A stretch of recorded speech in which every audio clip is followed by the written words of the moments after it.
السلام علیکم ورحمۃ اللہ ان الحمد للہ نحمدہ ونصلی علی رسولہ کریم اما بعد فاعوذ باللہ من الشیطان الرجیم بسم اللہ الرحمن الرحیم۔ One belt one road project شاید یہ ہماری دنیا کی تاریخ کا سب سے بڑا پروجیکٹ ہے۔ ہماری دنیا کی نون ہسٹری میں اتنا بڑا پروجیکٹ آیا ہی نہیں، نہ امریکہ نے پیش کیا، نہ برطانیہ نے پیش کیا، نہ نیپولین نے پیش کیا، نہ فرعون نے پیش کیا، نہ نمرود نے پیش کیا۔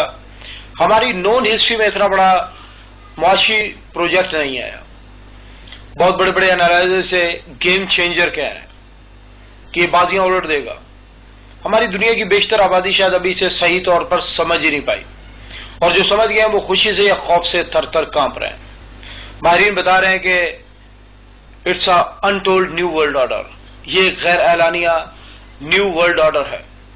یہ لاکھوں کلومیٹر لمبی motorways, high speed railways, logistics ports اور درجنوں بندرگاہوں کا ایک مربوط نظام ہے جو ہماری زراعت، ہماری صنعت، ہماری تجارت، ہماری انویسٹمنٹ، ہماری پروڈکشن اور ترسیل کا شاہکار ہوگا۔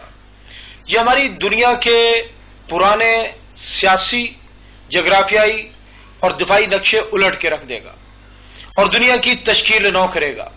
نئے دفاع بنیں گے، نئے نقشے بنیں گے، نئے سرے سے ترتیب دی جائے گی، بڑے بڑے برج الٹا کر رکھ دیے جائیں گے۔ اس سے پہلے کہ ہم اس پروجیکٹ کی ڈیٹیل میں جائیں، پہلے اس کے بیک گراؤنڈ میں جھانکتے ہیں کہ یہ ہے کیا اور اس کا مقصد کیا ہے۔ سب سے پہلے ہم چائنا کی طرف جاتے ہیں۔ چائنا 1.38 بلین انسانوں کا ملک ہے۔ یہ قطر نہیں ہے جس کی 8 لاکھ آبادی ہوگی، نہ لیبیا ہے جس کی 48 لاکھ آبادی ہوگی، نہ ڈنمارک ہے جس کی 45 لاکھ آبادی ہوگی، بلکہ 100 لاکھ کا 1 کروڑ اور 100 کروڑ کا 1 ارب، اور یہ 1 ارب 38 کروڑ انسانوں کا دنیا کا سب سے بڑا ملک ہے۔ یہ 20.6% آف دا ورلڈ ہے۔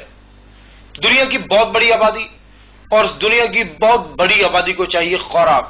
دنیا کی سب سے بڑی خوراک اسے چاہیے، اور اس خوراک کو حاصل کرنے کے لیے دنیا کا سب سے بڑا ذریعہ روزگار انہیں چاہیے، اور اس مقصد کے لیے دنیا کی سب سے بڑی انڈسٹری ان کے پاس ہے، جہاں سینکڑوں نہیں، ہزاروں نہیں، بلکہ لاکھوں انڈسٹریاں موجود ہیں، اور یہ ان انڈسٹریوں میں کام کرتے ہیں اور روزگار حاصل کرتے ہیں۔ آپ کی سوئی، آپ کی موم بتی، امریکہ کی سیٹلائٹس کو خلا میں چھوڑ کے آنے کا کام بھی یہی چائنا کی کمپنیاں کرتی ہیں۔ اور جب یہ پوری دنیا کی سب سے بڑی انڈسٹری ہے، اس انڈسٹری سے پیدا ہونے والی پروڈکشن ایک بہت بڑی مارکیٹ بن جاتی ہے، منڈی بن جاتی ہے۔ آپ جانتے ہیں آپ کے علاقے میں 2-4 دکانیں کھل جائیں، پہلی دکان 10 روپے کا مال دے رہی ہے تو دوسری دکان 9.5 کا مال دے گی، تیسری 9.25 کا دے گی، چوتھی 9 کا دے گی، یعنی کہ مارکیٹ اپنی کم ترین سطح پر آ جاتی ہے اور وہ چیپسٹ منڈی بن جاتی ہے، سب سے سستی منڈی بن جاتی ہے۔ اور اسی لحاظ سے چائنا دنیا کی سب سے سستی منڈی بن چکا ہے۔ پوری دنیا کے تاجر چائنا کا رخ کر رہے ہیں۔ جیسا کہ میں نے آپ کو بتایا کہ اس بہت بڑی پروڈکشن کے لیے بہت بڑی انڈسٹری ہے، اور اس بہت بڑی انڈسٹری کو رن کرنے کے لیے چائنا کو چاہیے تیل۔ چائنا اس وقت 1 کروڑ بیرل ڈیلی سے زیادہ تیل کنزیوم کر رہا ہے، اور اس طرح یہ دنیا کا سب سے بڑا آئل امپورٹر ہے۔ کبھی وقت تھا کہ امریکہ دنیا کا سب سے بڑا آئل امپورٹر ہوا کرتا تھا، لیکن اب چائنا 40 لاکھ بیرل چائنا کے اندر سے تیل نکل رہا ہے، اور 60 لاکھ بیرل تیل چائنا باہر سے امپورٹ کر رہا ہے۔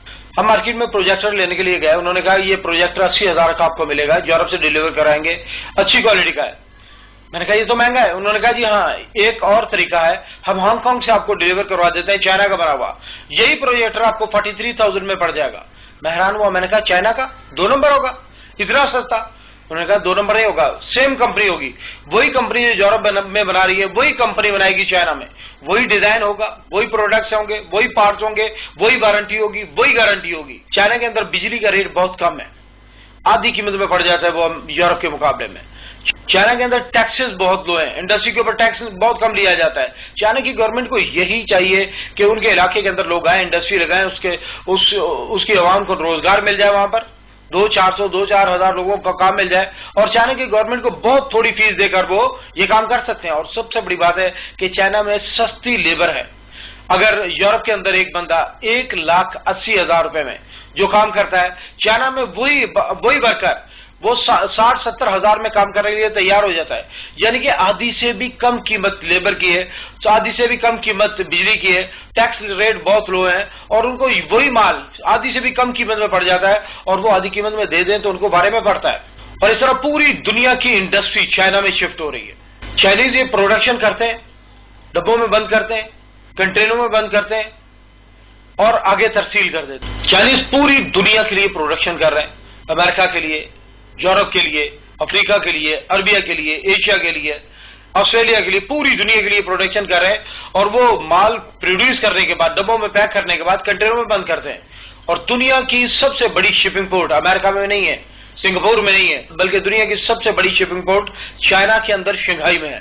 اور صرف یہی شنگھائی کی بندرگاہ نہیں، بلکہ دنیا کی 10 بڑی شپنگ پورٹس میں سے 7 بڑی شپنگ پورٹس چائنا کے اندر ہی ہیں، جو پوری دنیا کو یہ مال سپلائی کر رہی ہیں، جہاں ہر گھنٹے میں سینکڑوں کنٹینر ڈسپیچ ہو رہے ہیں پوری دنیا کے لیے۔ چائنا نے اس ترسیل کو مستقل بنانے کے لیے، نان سٹاپ بنانے کے لیے ایک منصوبہ تشکیل دیا ہے، جس کو میری ٹائم سلک روٹ کا نام دیا گیا ہے، اور یہ چائنا کی بندرگاہ سے چلتا ہے، شیڈن سے انڈونیشیا، اس کے بعد ملاکا لیک سے ہوتا ہوا یہ سری لنکا کی بندرگاہ، اس کے بعد کلکتہ، گوادر، دبئی، خلیج فارس کے اندرونی ریاستیں، اس کے بعد یہ یمن کے ساحلوں سے ہوتا ہوا آگے جاتا ہے، نہر سوئز کراس کرتا ہے مصر سے، اور نہر سوئز کراس کرنے کے بعد یہ ایتھنز کی بندرگاہ اور باقی یورپ کی بندرگاہوں میں جاتا ہے۔ نہر سوئز بننے سے پہلے یہ رستہ تھا 20,000 کلومیٹر کا، جو کہ بہت طویل اور بہت مہنگا تھا۔ نیپولین نے مصر کو کاٹا، نہر سوئز نکالی اور نہر سوئز کو ملا دیا میڈیٹرینین سی سے، یورپ کو عربیہ کے ساتھ ملا دیا اس نے، اور یہ رستہ بہت چھوٹا ہو گیا۔ اسی رستے سے 40 لاکھ بیرل تیل روزانہ گزرتا ہے۔ یہی یمن کے ساحلوں سے آگے افریقہ کی دوسری بندرگاہوں تک یہ رستہ جاتا ہے، اور چائنا نے 1 بیلٹ 1 روڈ کا نام دیا، یعنی کہ ایشیا، افریقہ، عربیہ، یورپ، یہ ایک ہی پٹی پر واقع ہے اس نے کہا۔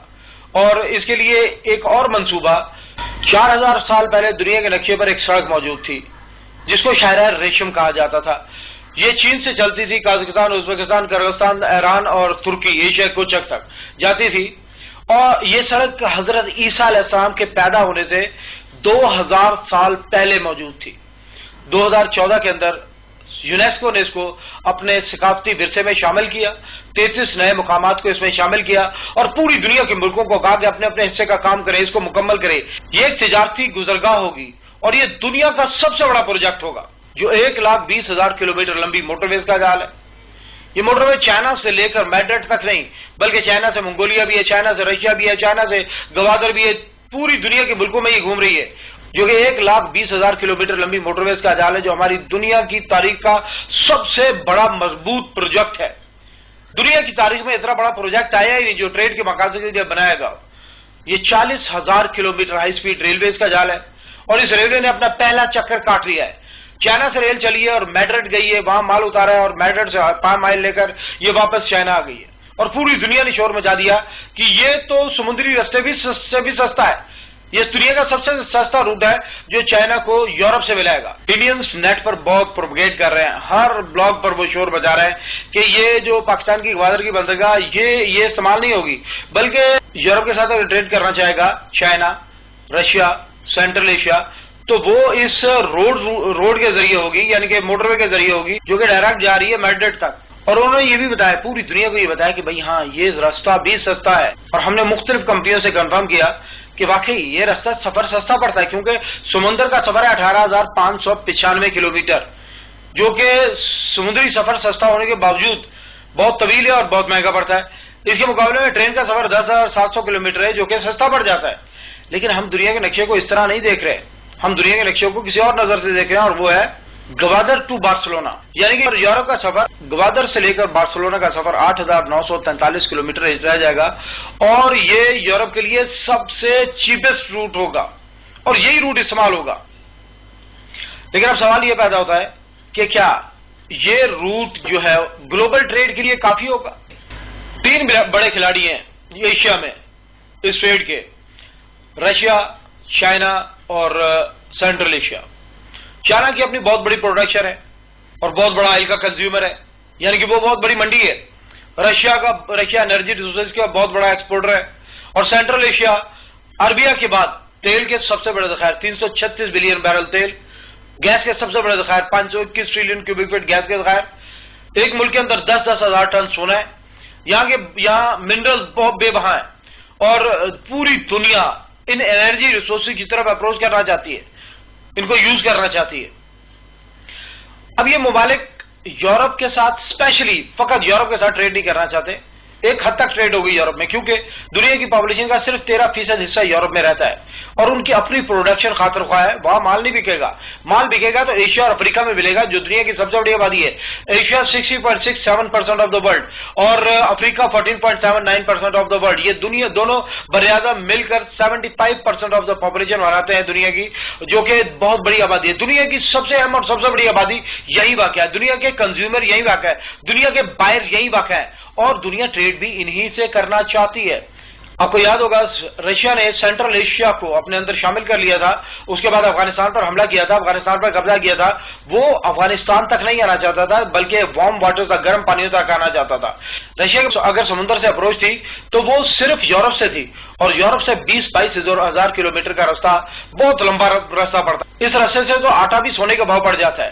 تو رشیا اپروچ کرنا چاہتا تھا گوادر کو، تاکہ وہ گوادر تک اپنی سارے ریسورسز، ساری انرجی ریسورسز کو لائے اور یہاں پر لا کر بیچے ایشیا میں، عربیہ میں، افریقہ میں. سینٹرل ایشیا کے پاس بھی اس کے سوا کوئی راستہ نہیں ہے کہ وہ اپنا مال گوادر کی طرف لائے، یعنی کہ بحیرہ عرب میں رہے اور یہاں پر ٹریڈ کرے.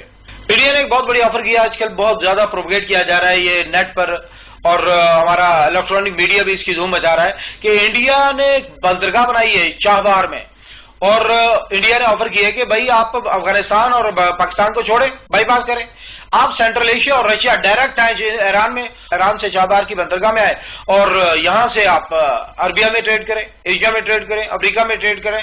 یعنی کہ 75% پاپولیشن تک پہنچنے کا ان کو بالکل سمپل راستہ دے دیا، سیف راستہ دے دیا. لیکن یہ کنفرم ہے کہ چابہار کی بندرگاہ 11 میٹر سے زیادہ گہری نہیں ہے، اور 11 میٹر گہری بندرگاہ کے اندر بڑے کنٹینر شپس آ کر رک ہی نہیں سکتے، لنگر انداز ہی نہیں ہو سکتے. جب وہ آ ہی نہیں سکتے، لنگر انداز ہی نہیں ہو سکتے، تو ٹریڈ کا کیا سوال ہے؟ یہ تو پاسبل ہی نہیں ہے کہ یہاں سے ٹریڈ ہو سکے. تو یہ انڈیا ایران کو جو بندرگاہ بنا کر دے رہا ہے، اس کے مقاصد کیا ہے؟ بھائی دیکھیے، انڈیا کی فورس افغانستان میں ہے اور انڈیا اپنی فوج کا حجم وہاں بڑھانا چاہتا ہے. امریکہ انڈیا کو افغانستان میں سیٹ کرنا چاہتا ہے، اس کو وہاں پوزیشن دینا چاہتا ہے، اور وہاں فوج کے لیے انڈیا کو چاہیے راستہ، جو پاکستان تو دینے کو تیار نہیں ہے. پاکستان کبھی بھی انڈین آرمی کو افغانستان کے اندر اپروچ نہیں دے گا، نہ راستہ دے گا، نہ کوئی لین دے گا. انڈیا افغانستان میں اپنی فوج کی سپلائی کو کس طرح برقرار رکھے گا؟ پاکستان تو راستہ دینے کو تیار نہیں ہے، اور نہ ہی ہو سکتا، یہ پاسبلٹی نہیں ہے. انڈیا ہمارا دشمن ہے، اور وہ افغانستان میں جائے گا تو وہ بھی ہماری دشمنی ہی کو آگے بڑھائے گا.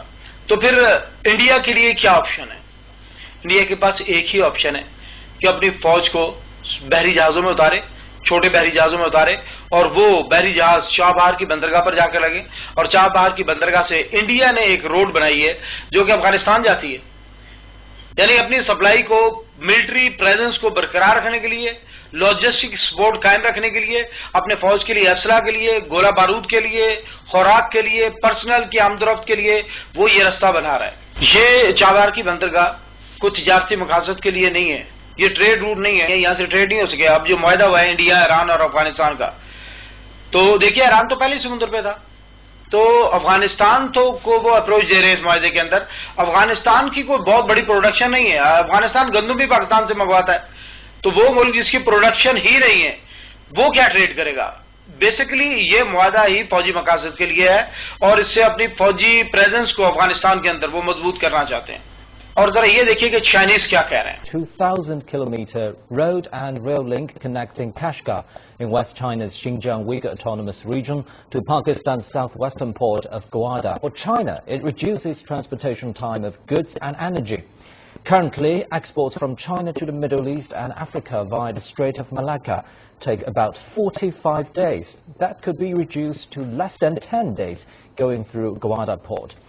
In a broader view, the corridor will closely connect Central Asia, West Asia and Gulf states through economic and energy cooperation.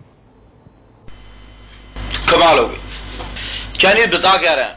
وہ کہتے ہیں کہ ہمارا سفر بہت لمبا ہے، چنگائی سے چلتے 12,273 کلومیٹر خلیج فارس کے اندر ہم آتے ہیں، اور وہاں سے تیل لے کر واپس جاتے ہیں 12,273 کلومیٹر. 45 ڈیز کا یہ سفر ہے.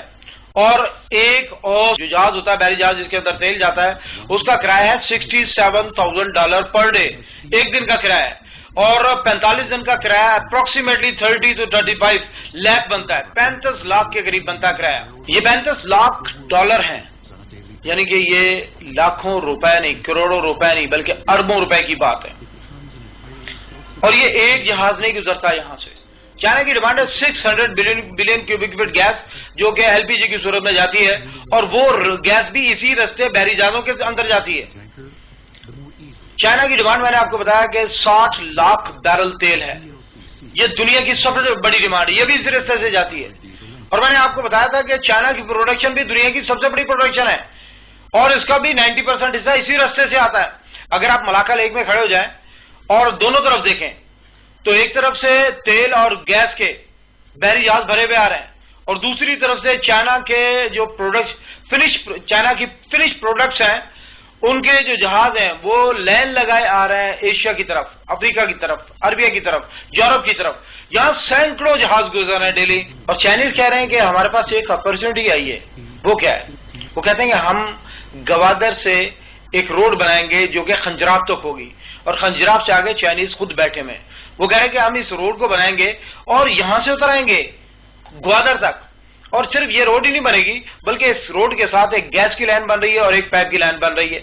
گیس کی لائن میں سے میں نے آپ کو بتایا کہ ان کی ڈیمانڈ ہے 600 بلین کیوبک فٹ گیس، اور یہ گیس دنیا کی بہت بڑی ڈیمانڈ ہے۔ اس کا ٹیکس کتنا بنے گا یہ ہم تصور بھی نہیں کر سکتے، یہ اربوں میں بنے گا، یہ لاکھوں میں کروڑوں میں نہیں ہوگا بلکہ اربوں میں صرف ٹیکس ہوگا، جس کے لیے آپ کو کچھ کرنا نہیں پڑے گا، صرف گیس گزرنے کی اجازت دیں گے، وہ گیس گزرے گی اور آپ کو ٹیکس ملتا رہے گا۔ میں نے آپ کو بتایا تھا کہ نہر سوئز میں سے 40 لاکھ بیرل تیل ڈیلی گزرتا ہے، جو آگے یورپ میں سپلائی ہوتا ہے، 40 لاکھ بیرل ڈیلی۔ اور نہر سوئز کے اوپر مصر نے جو ٹیکس لگایا ہوا ہے، وہاں سے جو ریونیو اکٹھا ہوتا ہے وہ اتنا ہوتا ہے کہ پورے مصر کا بجٹ نکل جاتا ہے۔ وہ 40 لاکھ بیرل تیل وہاں سے گزرتا ہے۔ آپ تصور کیجئے چائنا کی ڈیمانڈ ہے 60 لاکھ بیرل تیل ڈیلی، اور 60 لاکھ بیرل ڈیلی گزرنے کا مطلب کیا ہوگا، اس کا ریونیو کتنا بنے گا پاکستان میں؟ ایک طرف عرب ممالک ہیں، سعودیہ، کویت، ایران، عراق، یہ سارے ممالک تیل نکالیں گے، ہاتھ پیر کالے کریں گے، تیل کو اس لائن میں لا کے ڈالیں گے، اور اس لائن میں سے تیل کو ہم پمپ کریں گے، کچھ جگہ ری پمپ کریں گے، اور چائنا سے جا کے یہ تیل نکلے گا، اس تیل سے وہ اپنی انڈسٹری چلائیں گے، دن رات کام کریں گے، پروڈکشن حاصل کریں گے۔ لیکن کمال ہے کہ پاکستانی اس پر بیٹھ کر جو منافع حاصل کریں گے وہ کتنا ہوگا؟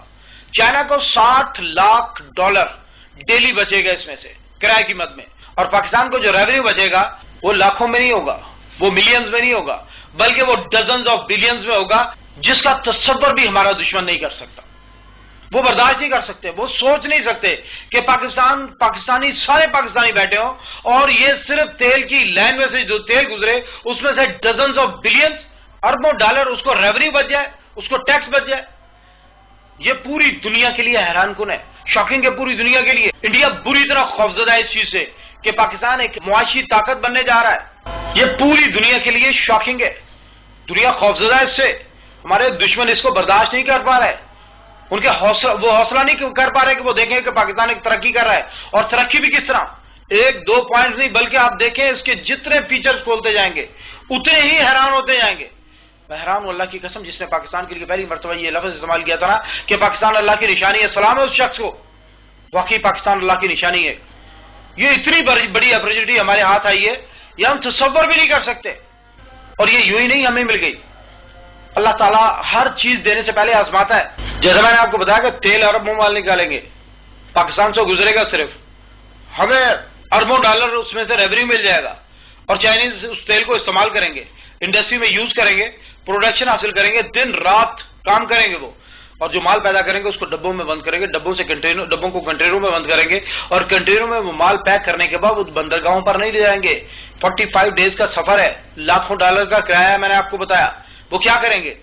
وہ واپس اس مال کو اسی رستے سے واپس بھیج دیں گے، جو لائنوں کے ساتھ موٹر پہ بن رہی ہے اس موٹر پہ کے ساتھ بھیج دیں گے، اور یہ صرف 7 دن کا سفر ہے، گوادر پہ آ جائے گا، اور گوادر آباد دنیا کے مرکز کے سینٹر کے اندر ہے۔ میں نے آپ کو بتایا دنیا کی 75% پاپولیشن افریقہ اور ایشیا کے اندر رہتی ہے، اور اسی آبادی میں پوری دنیا ٹریڈ کرنا چاہتی ہے۔ اس کا مطلب یہ ہوگا کہ یہ مال جائے گا یہاں سے اور آئے گا بھی یہاں سے، تیل کی صورت میں جائے گا، انرجی کی صورت میں جائے گا، اور فنش پروڈکٹس کی صورت میں واپس آئے گا اور گوادر اس دنیا کی سب سے بڑی منڈی بن جائے گا۔ ہماری فوج خنجراب سے گوادر تک جو راستہ بن رہا ہے، اس راستے کی گارنٹر بن رہی ہے۔ ہمارے کارپوریٹ طبقہ جو ہے اس نے پیسہ لگایا ہے اور اس سڑک کو مکمل کر رہے ہیں۔ 80% سڑک مکمل ہو چکی ہے اور 2022 کے اندر امید ہے کہ یہ لنکڈ ہو جائے گی چائنا کے ساتھ اور مکمل طور پر کام شروع کر دے گی۔ کمال تو یہ ہے کہ یہ $46 بلین کہاں لگیں گے؟ پیسہ تو ہمارا تاجر طبقہ سڑک پہ لگا رہا ہے یا بہت تھوڑا اس میں سے لگا ہے، باقی یہ $46 بلین لگے گا۔ یہ موٹر وے کے ارد گرد 16 بجلی گھر ہیں جو اس نقشے میں تفصیل سے نظر آ رہے ہیں۔ ان 16 بجلی گھروں میں سے 16,400 میگا واٹ بجلی پروڈیوس ہوگی۔ یہ اتنی بجلی ہے جو پاکستان کے اندر اس وقت پروڈیوس نہیں ہو رہی۔ ہماری ٹوٹل پروڈکشن سے زیادہ بجلی صرف موٹر وے کے اوپر پروڈیوس ہوگی۔ اس کا استعمال کیا ہوگا؟ موٹر وے کے اوپر پلاٹ کاٹے جا رہے ہیں، انڈسٹریل زون بنایا جا رہا ہے اور باقاعدہ چائنا کی، عربیہ کی، یورپ کی، امریکہ کی اخباروں میں اشاعت دیے جا چکے ہیں کہ گوادر روڈ، گوادر جو سب سے اہم منڈی، اس کے روڈ کے اوپر یعنی کہ چائنا سے لے کر گوادر تک جو سڑک آ رہی ہے، جو روڈ آ رہا ہے، اس روٹ کے اوپر آپ کو انڈسٹریل زون قائم کر کے دیے جائیں گے اور کمال ہے کہ بجلی میسر ہوگی، میٹر فیکٹری کے گیٹ پر لگا کر دیے جائیں گے، بجلی کا ریٹ بھی کم ہوگا، سستی بجلی ہوگی اور اس کے بعد گورنمنٹ آف پاکستان بہت کم ٹیکس لے گی، آپ کو اجازت دے گی کہ آپ انڈسٹری لگائیں۔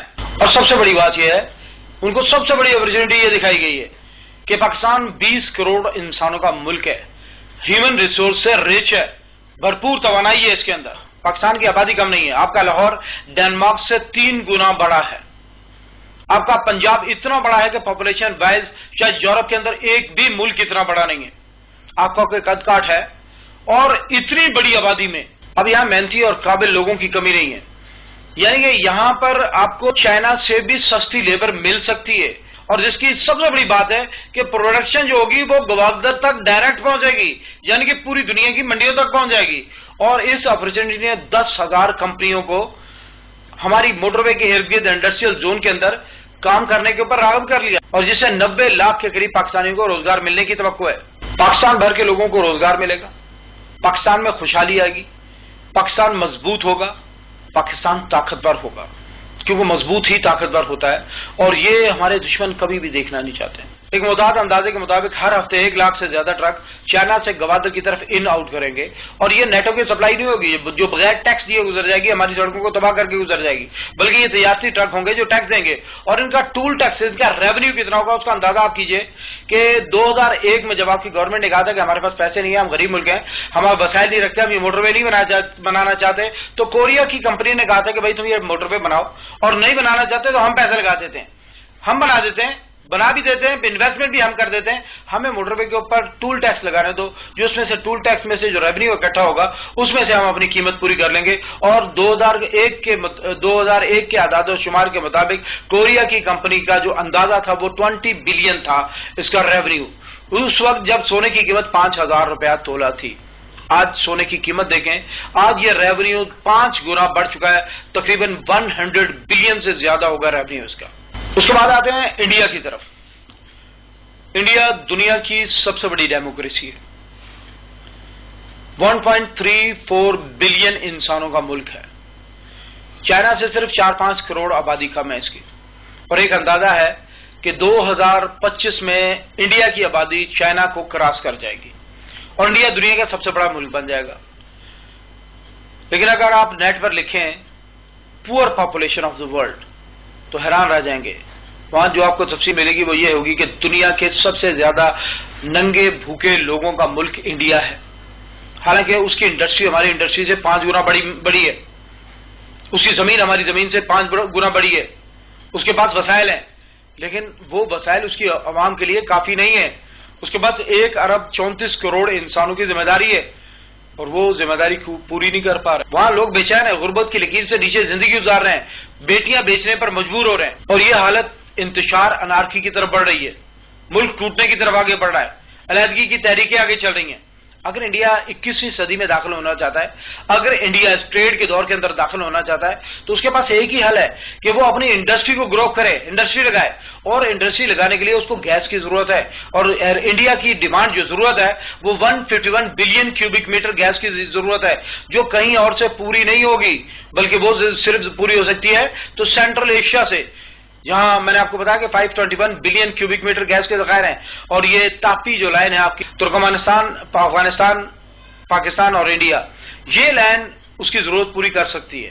یا پھر ایک اور آپشن ہے، ایران، پاکستان اور پھر انڈیا، یہ لائن بھی اس کی ضرورت پر پوری کر سکتی ہے۔ لیکن کسی بھی ملک سے کوئی لائن گزارنے یا سڑک گزارنے کا مطلب یہ ہوتا ہے کہ اس ملک کی شرائط کے اوپر آنا ہوتا ہے، اور ویسے بھی WTO کا قانون ہے کہ جس ملک سے آپ کو سیکورٹی رسک ہو اس کو MFI اسٹیٹس نہیں دیا جاتا، اس کے لیے ٹریڈ روٹس نہیں کھولے جاتے، یہ طے ہے، یہ ورلڈ لا ہے۔ اور ہیومن رائٹ وائلیٹر کو کبھی بھی MFN اسٹیٹس نہیں دیا جاتا، اس کو ٹریڈ روٹس نہیں دیے جاتے جب تک کہ وہ ہیومن رائٹ وائلیشن کو روک نہ دے۔ بس تھوڑا سا انتظار کیجئے، اپنے موقع پر جم جائیے۔ انڈیا اگر 21ویں صدی میں داخل ہونا چاہتا ہے، اپنے لوگوں کو روزگار دینا چاہتا ہے، اپنے لوگوں کی بھلائی چاہتا ہے، اپنے وجود کو قائم رکھنا چاہتا ہے، تو پھر اس کو انڈسٹری تو لگانا پڑے گی، اور انڈسٹری کے لیے گیس پاکستان سے گزارنا پڑے گی، اور اگر گیس پاکستان سے گزارے گا، پاکستان کی شرائط کے اوپر آنے کا مطلب ہے کہ اسے کشمیر کو آزاد کرنا ہوگا، ہندوستان کے مسلمانوں کو امن دینا ہوگا، RSS کے گنڈوں کو لگام دینا ہوگی۔ اور ہندوستان کے بڑے بڑے انالائزرز کہہ رہے ہیں کہ اگر ہم نے کشمیر کو آزاد کر دیا تو پھر آسام والے بھی آزادی مانگیں گے، ناگالینڈ والے بھی آزادی مانگیں گے، منی پور والے بھی آزادی مانگیں گے، خالستان والے بھی آزادی مانگیں گے۔ ہندوستان اپنے وجود، اپنے حجم کے اندر سے ایک پریشر پیدا ہوگا اور پورا ہندوستان پھٹ جائے گا، ٹکڑے ٹکڑے ہو جائے گا، مختلف ریاستوں میں بڑھ جائے گا۔ اب انڈین دانشوروں نے ایک اور حل بتایا، انہوں نے کہا کہ ہم لائن ہی ایران سے لیں گے اور پانی میں ڈال کے وہ انڈیا کے ساحل تک لے جائیں گے اور گیس استعمال کریں گے، انڈسٹری میں لگائیں گے۔ تو دیکھیے پاکستان کی گورنمنٹ نے کیا کیا۔ پاکستان کے دائرہ اختیار میں نیا علاقہ جو کہ 50,000 مربع کلومیٹر سے زیادہ ہے کے وسائل شامل ہوئے، جہاں معدنیات کے اتنے ذخائر ہیں جن کا اندازہ لگانا ممکن نہیں۔ سالوں کی محنت کے بعد پاکستان کی سمندری حدود اب 350 نوٹیکل مائل تک ہے، جو کہ 2,90,000 مربع کلومیٹر کا احاطہ کرتی ہے، اور پاکستان اس خطے میں یہ توسیع حاصل کرنے والا پہلا ملک ہے۔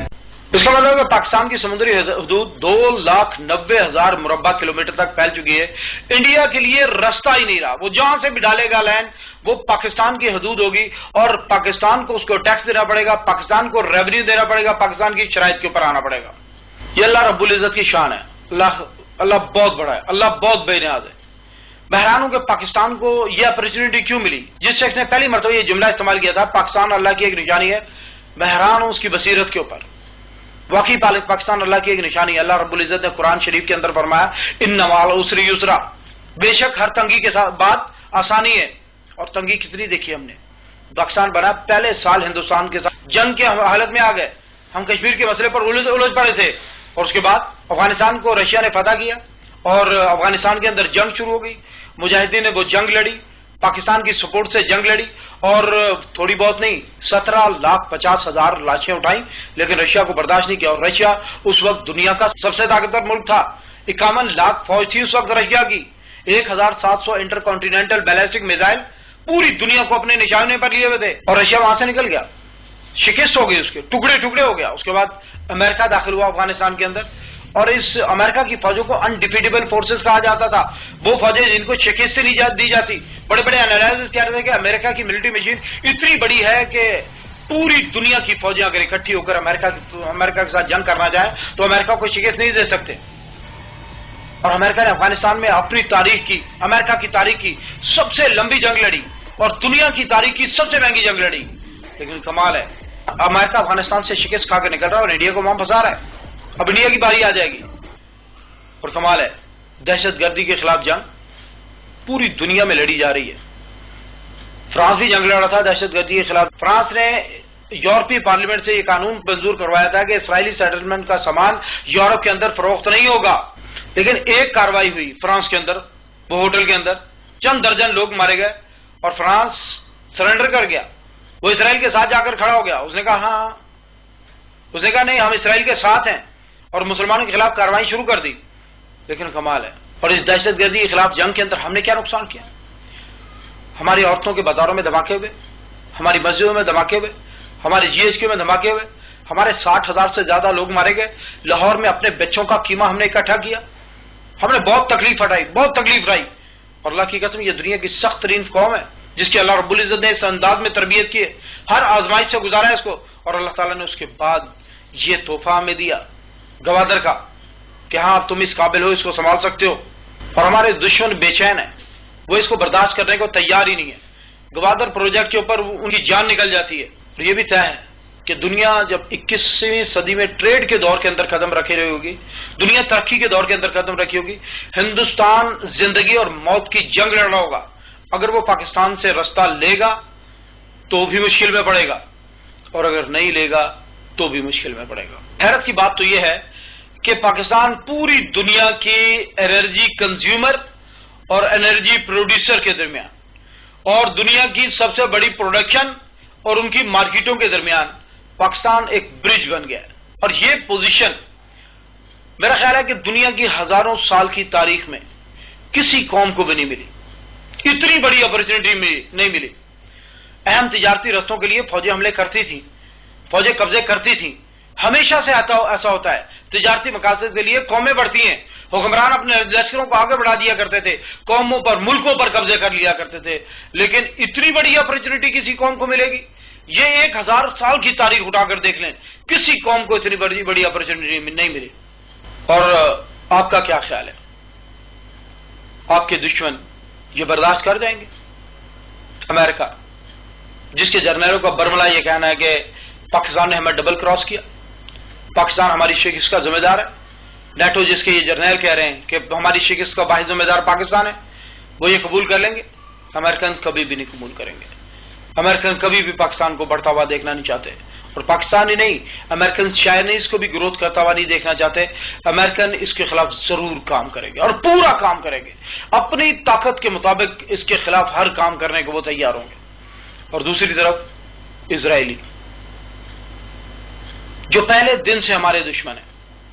میں ہیومینٹیرینز کے اوپر بریفنگ تیار کر رہا تھا تو میں نے کہا کہ ذرا دیکھوں کہ فلاح انسانیت کے کاموں کے بارے میں یہ پرانی کتابوں میں کچھ لکھا ہوگا، آسمانی کتابوں میں، تو وہ بھی اپنے حوالے اپنے پاس لکھ لیتا ہوں. میں نے تورات اٹھائی، تورات کھولی، اور جب تورات پڑھی تو میں حیران رہ گیا. تورات کے اندر لکھا تھا ایک لشکر اٹھے گا مشرق کی طرف سے، جو یروشلم کی دیواروں کے ساتھ آ کر جنگ کھڑی کرے گا، یعنی کہ اسرائیل کی دیواروں کے ساتھ آ کر جنگ کھڑی کرے گا، اور وہ دنیا کی تاریخ کی سب سے بڑی جنگ ہوگی جو یہودیوں کی ان کے دشمنوں کے ساتھ ہوگی. اور اس کے بعد میں نے بائبل اٹھا کے دیکھی، انجیل اٹھا کر دیکھی، اس کے اندر لکھا تھا کہ قیامت کے قریب پوری دنیا کے یہودی اسرائیل میں اکٹھے ہو جائیں گے، یہ پہلی نشانی. اور اس کے بعد بائبل میں یہ لکھا ہے 6th اینجل، چھٹا فرشتہ اپنی شیشی میں سے ایک سیال مادہ گرا دے گا جو دریائے فرات کے اوپر گرے گا اور فرات خشک ہو جائے گا. اور اس کے بعد مشرق کے حکمرانوں کو یہ چھوٹ مل جائے گی کہ وہ آگے بڑھے اور ان کا لشکر آئے گا اور اسرائیل کے ساتھ ہرمجدون کی وادی میں، جس کو انگلش میں آرمگڈان کہتے ہیں، ہرمجدون کی وادی میں وہ آ کر جنگ کھڑی کرے گا. اور یہ جنگ دنیا کی تاریخ کی سب سے بڑی جنگ ہوگی. بائبل میں لکھا ہے کہ انسان کھڑے ہوں گے لیکن آنکھوں کے خول کے اندر سے ڈھیلے گل چکے ہوں گے. انسان کھڑا ہوگا لیکن جبڑوں کے اندر سے زبان گل چکی ہوگی. اور یہ اتنی خوفناک جنگ ہوگی کہ یروشلم سے 200 میل تک اتنا خون بہے گا کہ پوری زمین انسانوں کے خون، جسموں اور جنگی ہتھیاروں سے بھر جائے گی. بائبل میں لکھا ہے کہ اس جنگ کے اندر 2/3 یہودی مار دیے جائیں گے. اور اسی لیے وہ نہیں چاہتے کہ مشرق کی طرف سے کوئی بھی طاقت اٹھے جو ان کے اگینسٹ ہو، جو ان کے خلاف ہو. ڈیوڈ بن گورین نے اپنی پہلی تقریر کے اندر کہا تھا کہ ہمیں خطرہ عربوں سے نہیں ہے بلکہ ہمیں خطرہ پاکستان سے ہے، کیونکہ Pakistan and whole of it love the Arab and hate the Jews. Pakistan اور پورا کا پورا پاکستان یہ عربوں سے محبت کرتے ہیں اور یہودیوں سے نفرت کرتے ہیں. And this love of Arabs is more dangerous for us than self. اور یہ عربوں کا جو محبت کرنے والا ہے پاکستان، یہ ہمارے لیے عربوں سے زیادہ خطرناک ہے. اور اسی لیے وہ کہہ رہے ہیں کہ ہم ہر سطح پر پاکستان کو برباد کرنے کی پوری کوشش کریں گے. انہوں نے یہ عزم کیا تھا. اور اس کے بعد انڈیا، پہلے دن گاندھی نے کہا تھا کہ مسلمان پاکستان بنانے جا رہے ہیں، لیکن یہ بہت جلد واپس آئیں گے اور واپس آ کے یہ نہرو سے کہیں گے کہ ہمیں واپس بٹھا لو، ہمارا گزارا نہیں ہو رہا، اور نہرو نے واپس بٹھا لے گا۔ برٹش پارلیمنٹ کے اندر کیا کمنٹس ہوئے تھے ہمارے بارے میں کہ پاکستان کی عمر 10 سال ہے، 10 سال بعد یہ ڈیزالو ہو جائے گا، لیکن اللہ کا شکر ہے ہم کھڑے ہیں اور پوری طاقت سے کھڑے ہیں۔ ہمارے دشمن ہمارے پر کمنٹس کرنے والے تھر تھر کانپ رہے ہیں، وہ خوفزدہ ہیں کہ پاکستان بننے کیا جا رہا ہے، یہ 34 ملکوں کے اتحاد کی قیادت کر رہا ہے، ایٹمی پاکستان بن گیا ہے، عالم اسلام کی پہلی ایٹامک پاور بن گیا ہے، یہ اب معاشی طاقت بننے جا رہا ہے۔ وہ یہ برداشت نہیں کرنا چاہتے، اور انڈیا، اسرائیل اور امریکہ، یہ تینوں کا ٹرائیکا پاکستان کو برباد کرنے کے لیے کر کیا رہا ہے۔ خبر دیں گے آپ کو اور بتائیں گے کہ بھارت کی ایک اور سازش بے نقاب ہو گئی ہے۔ بھارتی خفیہ ایجنسی را پاک چین اقتصادی راہداری کو سبوتاژ کرنے کے لیے بے چین۔ انیل دھجوانا کی 3 رکنی ٹیم میں میجر جنرل راجیشور سنگھ بھی شامل ہیں۔ مزید جانب میں ایکسپریس نیوز کے نمائندے احمد منصور سے۔ احمد، بھارت کی ایک اور سازش بے نقاب ہو گئی ہے، کیا اپڈیٹ کریں گے آپ ہمیں؟ جی بالکل مدیہ، بھارت نے پاکستان کو ایک بڑا نقصان پہنچانے کی تیاری کی ہے اور بااعتماد ذرائع نے اس سازش کو بے نقاب کیا ہے، اور بھی اس حوالے سے تفصیلات سامنے آئی ہیں۔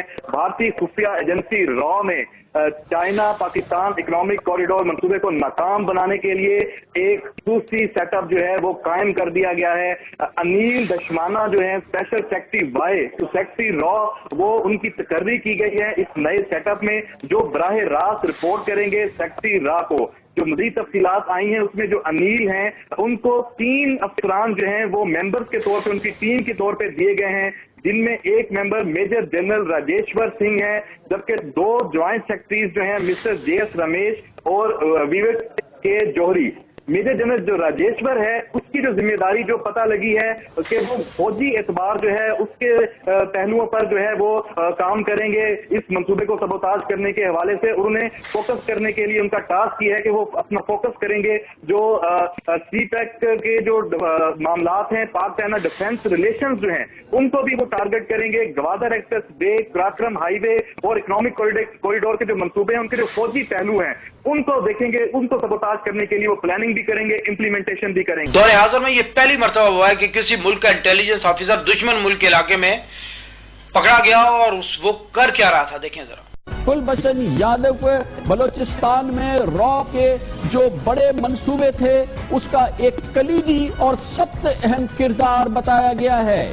را کے سرونگ آفیسر کے ذریعے اس نے سب سے اہم انکشاف یہ کیا ہے کہ اس کا سب سے بڑا منصوبہ بلوچستان میں پاکستان چین اقتصادی راہداری منصوبے کو ناکام بنانا تھا۔ اس کے خلاف وہ بھرپور کام کر رہا تھا اور اس کے لیے ایک نیٹ ورک اس نے تشکیل دیا تھا۔ پاکستان کی انٹیلیجنس ایجنسیز نے اس نیٹ ورک کے بارے میں بھی کلیدی معلومات حاصل کر لی ہے۔ وہ پاکستان کے خلاف سازشیں کر رہے تھے، سبوٹاژ کی کاروائیاں کر رہے تھے، دہشت گردانہ کاروائیاں کر رہے تھے۔ کیوں پاکستان کے اوپر حملہ کیوں نہیں کر دیتے؟ کیونکہ کر نہیں سکتے۔ امریکہ نے 2003 میں امریکہ کے اسٹیٹ ڈپارٹمنٹ نے امریکہ کی گورنمنٹ کو لیٹر لکھا تھا کہ ہم ایک ایٹامک پاکستان کو ناراض نہیں کر سکتے۔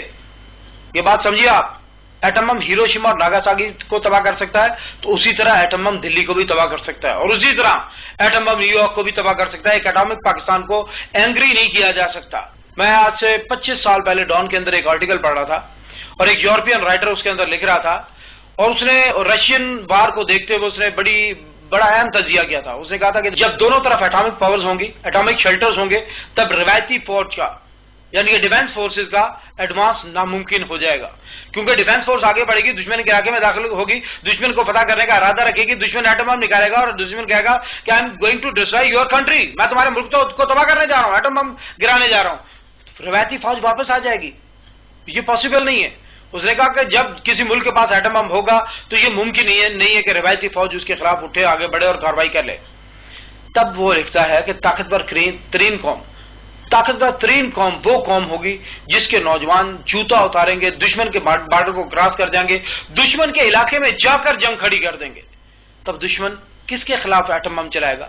اپنے شہروں میں، اپنے لوگوں کے خلاف؟ پاسبل ہی نہیں ہے۔ تب تو ہینڈ ٹو ہینڈ جنگ ہو رہی ہوگی، 10 بدس جنگ ہو رہی ہوگی۔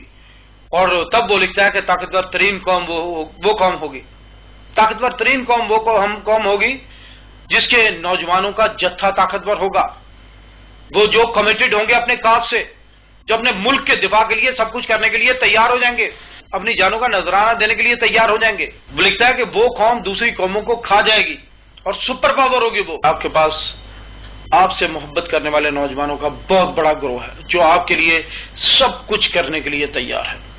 آرٹ آف وار میں سنزو لکھتا ہے وہ جن کی مہارتیں دفاع کرنے میں ہیں خود کو زمین کی 9 پرتوں کے نیچے چھپا لیں، مورچے کھول دیں، باڑ لگا لیں، بیریئر لگا لیں، خندقیں کھول دیں، چھپ جائیں زمین کے نیچے۔ وہ ڈیفینس فورس ہیں، انہوں نے ڈیفینس کرنا ہے اپنا۔ لیکن وہ لکھتا ہے کہ جن کی مہارتیں حملہ کرنے میں ہیں وہ خود کو 7ویں آسمان کے اوپر لے آئیں، کیونکہ وہ اپنا دفاع کرنے کی بھی صلاحیت رکھتے ہیں اور دشمن کی تباہی کی تکمیل بھی جانتے ہیں۔